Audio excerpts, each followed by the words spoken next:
네, 안녕하세요. 오늘은 2026년 1월 9일 금요일입니다. 네, 이번 시간에도 좀 색다른 얘기를 해볼 텐데, 이번 시간에 나눠볼 얘기는 바로 시장을 이긴다는 착각이라는 주제를 갖고 왔습니다.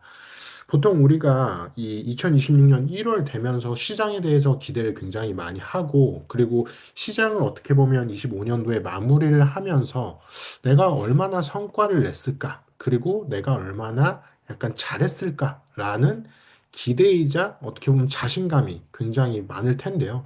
그거에 대해서 다시 한번 좀 마음을 가다듬는 차원에서 얘기를 해보려 합니다. 그래서 이길수록 더 위험해질 수도 있다라는 걸 우리는 다시 한번 좀 생각을 해보면 좋을 것 같아요. 자, 그래서 먼저 불편한 질문 하나로 시작을 해볼게요. 우리가 보통 뭐 투자뿐만 아니라 여러 가지에 있어서 실력과 착각을 구분하지 못하는 상황이 생기는데요. 특히나 시장을 이긴다는 말. 이게 바로 우리가 생각하는 만큼 과연 이게 실력의 언어일지, 그러니까 시장을 이긴다는 말이 이 실력과 동등한 언어인지 한번 생각을 해볼 필요가 있다는 거죠. 특히나 지금 S&P 500이 계속 이렇게 오르는 상황에서 2026년 초 지금의 시장은 자신감으로 굉장히 가득 차 있습니다. 그래서 여기에서 역사적으로 돌아봤을 때 이 질문이 가장 위험한 순간에 등장했다라는 거죠. 그래서 지금도 어떻게 보면 이 질문에 대해서 우리가 다시 한번 과연 실력인지 그리고 착각을 하고 있는 건지 생각을 해봐야 됩니다. 그래서 현재 2026년 1월 시장 분위기를 요약을 해보면 자신감이라고 요약이 될 수가 있는데요.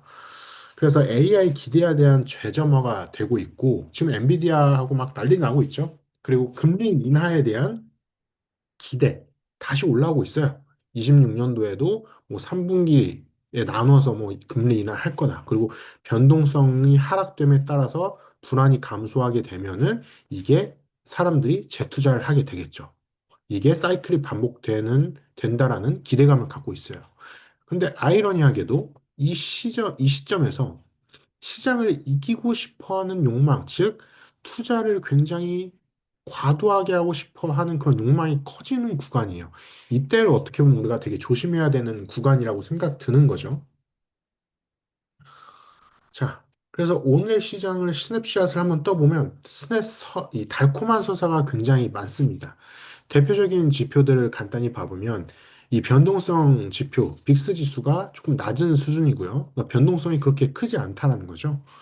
그리고 AI 관련 테마가 조금 주도하고 있다. 물론 테마라는 단어를 쓰기보다 AI 관련 어떻게 보면 기업들, 빅테크들이 주도를 하고 있다. 그리고 인하 기대라는 내러티브가 다시 한번 확산되고 있습니다. 그래서 이러한 환경에서 이 환경이 굉장히 무서운 건데 이러한 환경에서 투자자한테 속삭이는 거죠. 이번엔 다르다. 이번에는 이길 수 있다. 이번에는 다시 한번 몰빵을 해봐라. 이런 식으로 사람들을 어떻게 보면 북돋는 거죠. 근데 이게 착각이 있다는 거죠. 첫 번째 착각은 시장을 이긴다의 기준이 바로 오류가 있다는 거죠. 수익률 비교가 있는데요. 대부분의 비교는 이렇게 내 수익률과 S&P 500의 수익률을 비교하게 됩니다.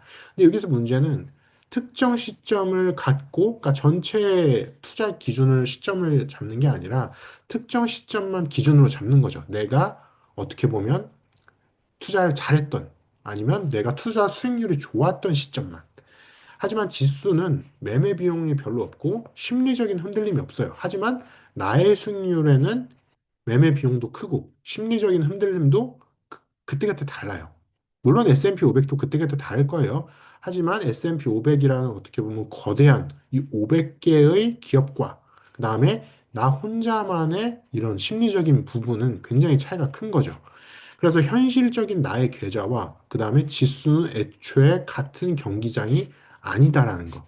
그래서 시장을 이긴다라고 했을 때 시장은 S&P 500을 얘기하고 있는데 과연 나는 이 나의 경기장과 S&P 500의 경기장이 어떤 부분이 다를지를 우리가 다시 한번 우리가 반성해야 되는 부분이죠. 두 번째, 그래서 질문을 이렇게 바꿔야 되는 거죠. 위험을 조정해야 합니다. 그래서 진짜 질문은 시장보다 내가 얼마만큼 더 벌었는가, 뭐 10%, 20% 이게 아니라 같은 위험을 감수했고, 즉 코로나 때나 뭐 2025년 4월 달 이럴 때 같은 위험을 감수했고 비용까지 포함해도 내가 수익률이 잘 나왔는가? 이런 식으로 좀 꼼꼼하게 따져봐야 되는 거죠. 그래서 이런 식으로 질문을 바꾸는 순간 이겼다라는 난이도가 굉장히 올라가게 돼요. 그래서 정말로 이긴 사람은 사실 많지 않다라는 거죠.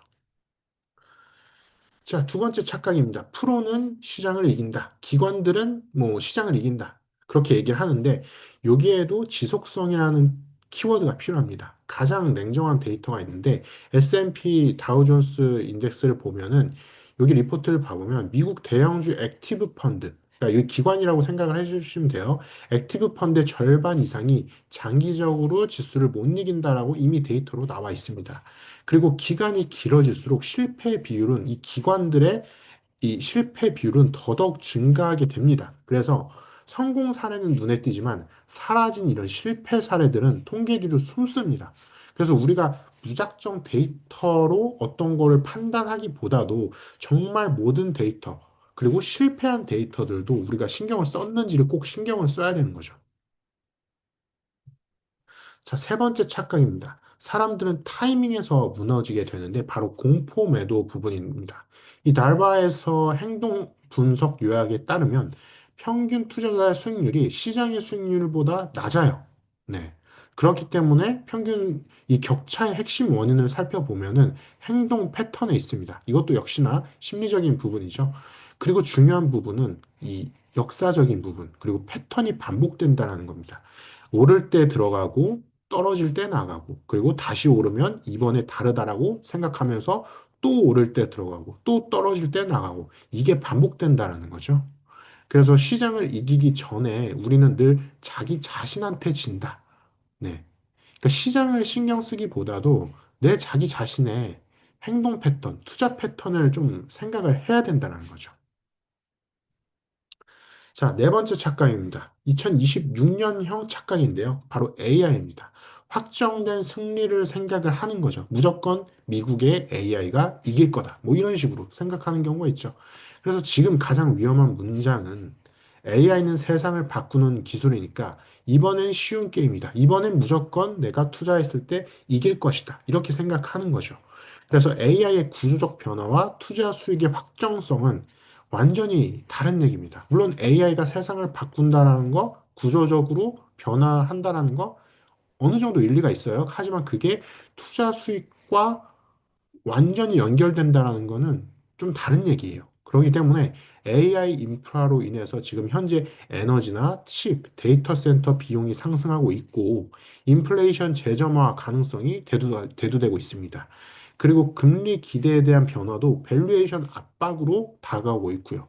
그래서 이렇게 강한 어떻게 보면 이런 강한 테마일수록 이 대표적으로 양자 컴퓨팅 관련된 게 2025년도에 있었죠. 그래서 AI처럼 이런 강한 스토리가 있을수록 이긴다는 착각이 더더욱 쉽게 퍼진다는 거. 지금 AI 관련된 빅테크 하면은 뭐 엔비디아나 뭐 애플은 뭐 이미 조금 떨어져 나왔고 뭐 구글 같은 경우요. 그리고 중국에 있는 기업들도 그리고 한국에 있는 삼성전자나 뭐 SK 하이닉스 같은 칩 관련 회사들 뭐 지금 모르는 사람들 없죠. 다들 얘기하고 있죠. 이런 상황에서 이긴다는 착각이 계속해서 쉽게 퍼진다라는 걸 우리는 생각을 해야 됩니다. 그래서 더 중요한 건 이기는 사람이 아니라 남는 사람이 중요하다. 그래서 우리는 생존을 생각해야 됩니다. 그래서 제가 보는 핵심은 시장을 이기는 사람은 단기 성과에 좀 치중을 하게 되고 시장에 지지 않는 사람은 구조적인 것을 살펴봅니다. 여기에서 구조란 뭐냐면 수익률 하나로, 그러니까 단기적인 수익률, 어떤 특정 타이밍에 맞춰서 수익률로 판단하지 않기, 그리고 비용과 행동을 함께 통제하는 것. 그리고 확신이 커질수록 체크리스트를 강화하는 거죠. 이 체크리스트라고 함은 나의 투자 철학에 대한 체크리스트가 될 수도 있고, 그리고 뭐 일반적인 매출이나 순이익, PER, PBR 뭐 그런 것들이 될 수가 있어요. 그리고 빅스지수도 있고 대표적인 지표가 있겠죠.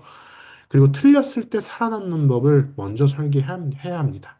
그래서 내가 틀릴 수 있다는 것, 내가 실패했을 때 나는 어떻게 계속 이 투자 환경에서 살아남을 것인지. 한 번 털고 나가는 그런 게 아니잖아요. 그렇기 때문에 내가 틀릴 수도 있기 때문에 살아남는 법을 꼭 생각을 해야 합니다.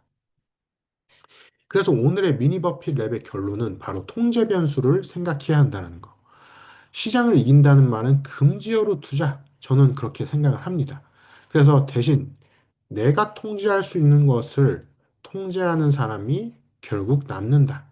그래서 내가 어떤 투자 행동 패턴, 내가 투자를 하기 전에, 내가 예를 들어서 지금 오늘 11시에 미국 주식을 투자를 할 건데, 그 투자를 하기 전에 나는 어떤 방식으로 생각을 하는지, 나의 이 생각을 먼저 통제하는 사람이 결국에는 생존한다라고 생각을 합니다. 그래서 지금 현재 2026년 초처럼 서사가 강하고 AI에 대한 서사, 뭐 데이터 센터에 대한 서사, 이렇게 서사가 강하고 변동성이 낮을 때 퇴장하는 버튼은 오히려 가까워질 수 있다라는 거. 그 퇴장하는 사람이 내가 될 수 있다라는 거.